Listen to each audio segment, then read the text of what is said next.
Nessa pesquisa, começamos a compreender as relações entre as práticas epistêmicas e as questões sociocientíficas. Para isso, a pergunta que orienta essa pesquisa é: quais as práticas epistêmicas que emergiram no contexto de resolução de uma QSC sobre o consumo de carne? Nesse sentido, temos como objetivo geral caracterizar como os licenciandos em Química propõem, comunicam, avaliam e legitimam o conhecimento na resolução de uma QSC. Com o intuito de retratar os processos sociais de ensino e aprendizagem, a pesquisa se pauta na abordagem qualitativa, com ênfase no estudo de caso, que se tratou de uma turma do curso de Química Licenciatura.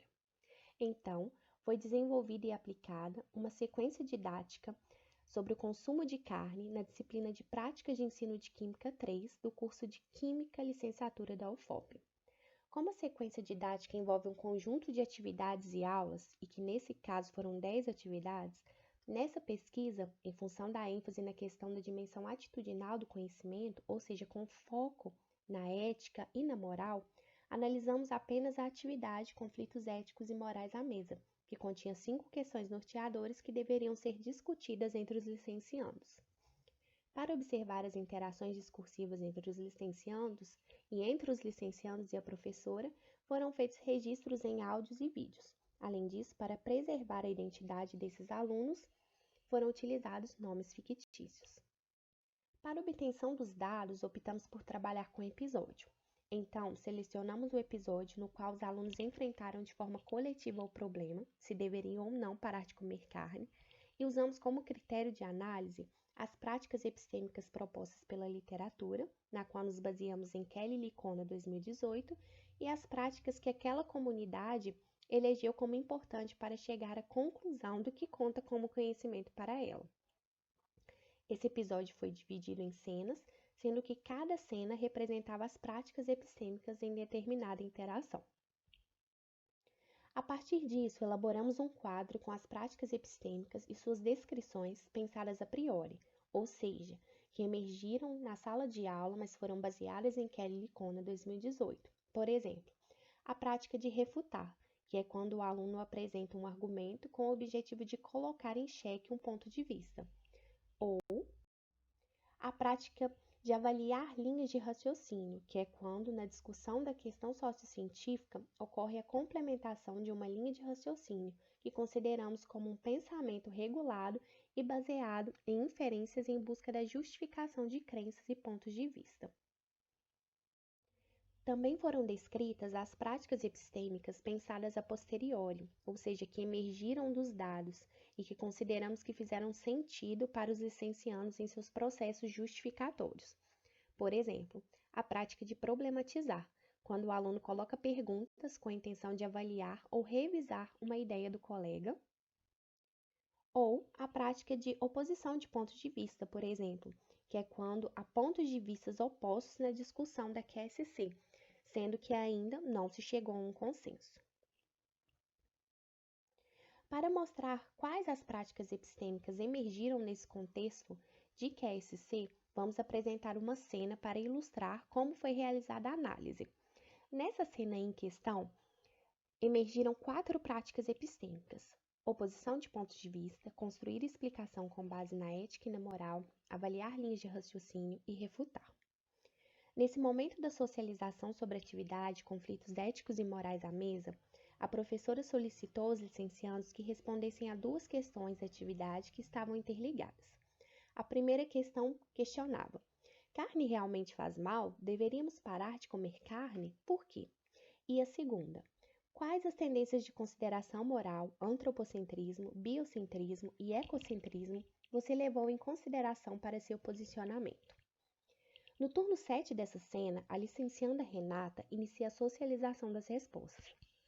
A licencianda leu a resposta do grupo, que considerou que não se deve parar de comer carne, levando em conta os aspectos científicos, visto que a carne é uma fonte de proteínas e nutrientes que são necessários para a saúde humana. Renata ainda menciona sobre a procedência dessa carne, ou seja, da origem dela, e da redução da quantidade consumida. Ainda aborda que levaram em consideração na resposta o antropocentrismo, por pensar em primeiro plano em uma dieta rica em proteínas e outros nutrientes, Ou seja, nessa visão antropocêntrica, o animal ele só tem um valor para saciar a vontade de comer carne do ser humano. Nos turnos seguintes, observamos que há o início da oposição de pontos de vista, pois para Renata, o fato de se preocupar, ainda que em menor escala com os animais, em relação à procedência da carne, por exemplo, se esses animais estão se alimentando, como é a vida deles, se sofreram ou não maus tratos, configura o biocentrismo, perspectiva na qual coloca o homem e animais não humanos em escala de igualdade, com igual valor. Essa oposição de pontos de vista é destacada por Renata, quando no turno 7 fala que Lucas não colocou o mesmo. A professora vai então conduzindo a discussão, usando elementos do discurso de Renata para mostrar que, na visão dela, independente da preocupação, o animal é importante e só tem valor para satisfazer o ser humano, em termos de níveis de proteína, o que ainda configura uma perspectiva antropocêntrica. Nos turnos seguintes, a professora continua problematizando a discussão, e nos turnos 18 e 19 fica explícito a oposição de pontos de vista entre Lucas e Renata, pois para Lucas essa é uma perspectiva antropocêntrica e para Renata biocêntrica, ou seja, há pontos de vista opostos nessa discussão de QSC e que ainda não se chegou a um consenso. No turno 20, Lucas constrói sua explicação com base na ética e na moral para justificar por que seria um antropocentrismo, e ao mesmo tempo, ele avalia o raciocínio e refuta Renata, pois apresenta um argumento que coloca em xeque o ponto de vista da colega, mostrando que a preocupação de Renata com uma morte menos dolorosa para o animal está relacionada ao fato de aliviar a consciência humana, pois o animal vai morrer de qualquer forma para satisfazer a vontade de se comer carne do ser humano, o que ainda é uma posição antropocêntrica. Então, para tentar resolver o problema se deveríamos parar de comer carne, constatamos que os licenciandos levaram em consideração tanto conhecimento científico ou conceitual, quando fazem referência ao fato da carne ser rica em proteínas, e ao conhecimento atitudinal, ao levarem em consideração as precárias condições de vida e os maus tratos a que esses animais são submetidos. Nesse sentido, levando em consideração que as práticas epistêmicas são os processos justificatórios que os licenciandos utilizam para solucionar esse problema, para eles faz sentido, por exemplo, construir explicação com base na ética e na moral, oposição de pontos de vista, problematizar, entre outras. Ou seja, essas são algumas ações dos licenciandos que se tornam recorrentes na construção do conhecimento deles. Além disso, foi possível perceber como duas ou mais práticas epistêmicas estão relacionadas. Na cena ilustrada, por exemplo, avaliar linhas de raciocínio aconteceu junto à prática de refutar, mas em outras cenas é possível perceber que a prática de utilizar acontecimentos e casos próximos acontece na maioria das vezes junto à prática de problematizar. Por fim, a partir dessa abordagem QSC, foi possível mobilizar reflexões de domínio conceitual e atitudinal, e também suscitar várias práticas epistêmicas.